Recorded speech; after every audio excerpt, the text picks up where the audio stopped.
I can state at this moment that there are only two authors who are most remarkable.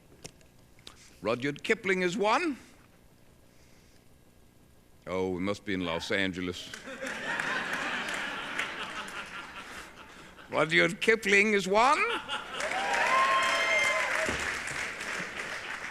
And I am the other one. Yes. Between us, we cover all knowledge. Rudyard knows all that can be known, and I know the rest. We are so excited to welcome Val Kilmer to the studio to talk to us all about Citizen Twain. Val, thank you so much for being here. Thank you. So Citizen Twain is really taking off. It has, I believe that you've had a lot of great response from your one-man show. So tell us about it. Well, it's a comedy, and that's kind of nerve-wracking while you're writing, because you just imagine. I mean, I was telling you before we started, there's still jokes that I've been reading for 10 years that are still making me laugh out loud. But you never really know until you put it all together and the audiences are enjoying it. So it's a big relief, and I'm really happy to finally start touring it.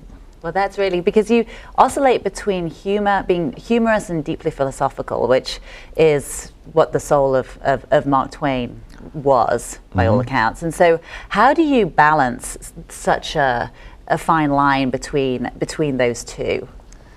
Well, just a lot of experimentation with what you imagine the audience can enjoy, just some complicated thoughts. That he was such a deep thinker, but at the same time, he'd do a pratfall if it got him a laugh.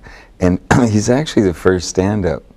He was the first guy in America, anyway, to just stand up and talk on stage like he did at home. And he smoked constantly, so he usually had a cigar in his hand. And if he was drinking that night, he'd just bring a drink on stage. And so even the most casual things that we would think of today, which is kind of common image with stand-ups, was a very radical thing when he started off. And just speaking in his own vernacular and style, there was if you were a preacher or a teacher or a politician, there was a style that still today you can hear lingering memories of for no real reason. A lot of newscasters have a particular cadence that all came from a taught style about communication. And he just didn't care about any of it. So he was immediately accessible, and the stories that he told right when he started off were still what make him great today. That they're just really great love stories about our madness and our lunacy, and they're presented in such a humorous way that you could sort of get caught suddenly think, oh, I don't really think that way, but I was just enjoying someone else's point of view. And right. He has a way of getting across a serious point, and you don't mind it. So one of the clips that I saw was you say, I've given up smoking 2 cigars at once, or more than 1 cigar at a time. But then in terms of drinking, I don't have a rule about that. Yeah. So, What is when he said, this is very, you hear it said a lot, but he's the guy who came up with it. Oh, I've got no problem with addiction. I can quit smoke. I've quit smoking thousands of times. I make one rule about smoking: never to smoke when asleep, right, never to refrain when awake. Right.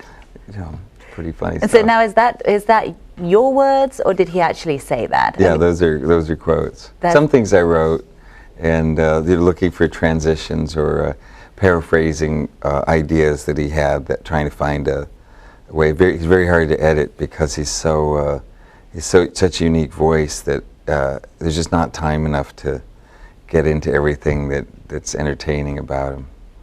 But there's no intermission. It's about 1 hour and 20 minutes, and I'm having a lot of fun. Probably more fun than I've ever had acting. Well, isn't that wonderful? Yeah. Because I mean, that's just to laugh this much. He laughs a lot. I laugh. Sometimes I get caught up and laugh myself, and the audience doesn't seem to mind. But he also suffered great tragedies, and there's so many especially today, where the two things that he really took on about addressing greed and race that haven't left us.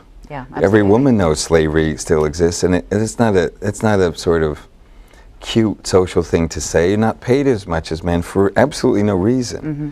And you know, when you talk to a man, that he's in some sort of weird, silent agreement here at the company that it's okay. Yeah. But it's not okay. I know, absolutely. Like any other kind of entrapment or enslavement. And he had a way of addressing these issues that are absolutely fundamental to being an American or being free on our planet, that really made you say, well, okay, I guess time's up. Yeah, You know? well, and I mean, he was, after all, the greatest American storyteller, and that's what. And I like the phrase that someone told me, but I said, "Can I borrow it?" And they said yes, and now I'm not gonna give him credit anymore. That he's an honorary founding father. That's a one. Yeah, that's a nice way of looking at it, isn't it? Well, what does he say? I'm not an American. I am the American. Yeah. And in terms of his relationship with Mary Baker Eddy, and that to me is fascinating, because you touch on it within your show, but you're developing that for a film. Yes. I wrote the movie first, and that's really about both of them equally. Although, as I'm attempting to do, it's really a story, a lot of metaphors about America and what it means to be an American. They're both geniuses and self-made. Mm-hmm. Both of them were taken out of school when they were 12 years old.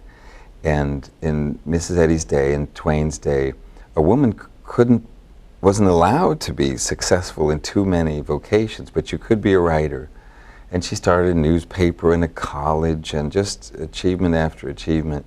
And the way I frame the story is, it's a bit simplistic, but it's a love story in that he's really obsessed with her, but she won't acknowledge him, and he really wants to meet her, and it's a great combination of characters, because she's so serious about her life and about helping people. And he has the same motives, but he's so irreverent. It's just hard for him to sit in a room. If it's a sunny day right now, he would have, waiting around this long, he would have crawled out the window. He's really a true imp. He's the guy that wrote Huckleberry Finn. And that impishness, I try to, I kind of relate to that, and I enjoy that on stage, because the play has a lot of improvisational feel to it. I'm trying to get that across, what his life was like. It's a really warm conversation. Well, it looks like you really truly capture that, and I think any audience which I would think would be completely enraptured by it. I know that I'm looking forward to coming to see it. I want to agree with you. Because yes, it is. But it sounds better when you say it, enraptured. Enraptured. Goes my ascot though. We'll be enraptured. I love it. See my play. Well, people start clapping and they don't stop. Well, and that is. I have to make them stop. And that is the whole thing about giving me more compliments. Yeah. Yeah. Well, and an hour and 20 minutes of Val Kilmer as Mark Twain. Well, Val, thank you so much, and good luck with all things Citizen Twain. And I will look forward to seeing the film thank you. come out of development. I hope you see the play and are enraptured in it. I will. I intend to be. Enraptured, you say? Enraptured. Enraptured, you say? Thank you, Val.